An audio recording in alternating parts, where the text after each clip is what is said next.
कुडाळ तालुक्यातील पावशी कुंभारवाडी येथे स्थानिक गुन्हे अन्वेषण शाखेने अवैध दारू वाहतुकीविरोधात धडक कारवाई केली आहे। या कारवाईत गोवा बनावटीची दारू महिंद्रा झायलो कारसह एकूण 10,30,800 रुपये किमतीचा मुद्देमाल जप्त करण्यात आला असून एकाला ताब्यात घेण्यात आलाय तर एक जण फरार झालाय।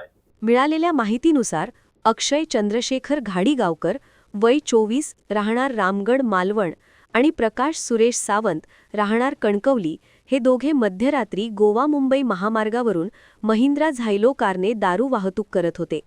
पावशी कुंभारवाडी येथे तपासणी दरम्यान कारमध्ये 4,30,800 रुपये किमतीची गोवा बनावटीची दारू आढळून आली।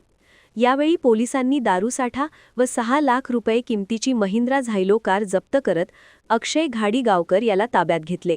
मात्र प्रकाश सावंत हा आरोपी घटनास्थळावरून फरार झाला असून त्याचा शोध सुरू आहे।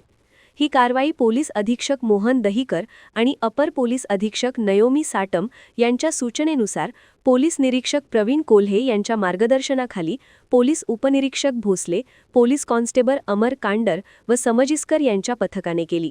या प्रकरणी कुडाळ पोलीस ठाण्यात महाराष्ट्र दारूबंदी अधिनियम कलम 65 अ इ 81-83 अंतर्गत गुन्हा दाखल करण्यात आला असून पुढील तपास सुरू आहे।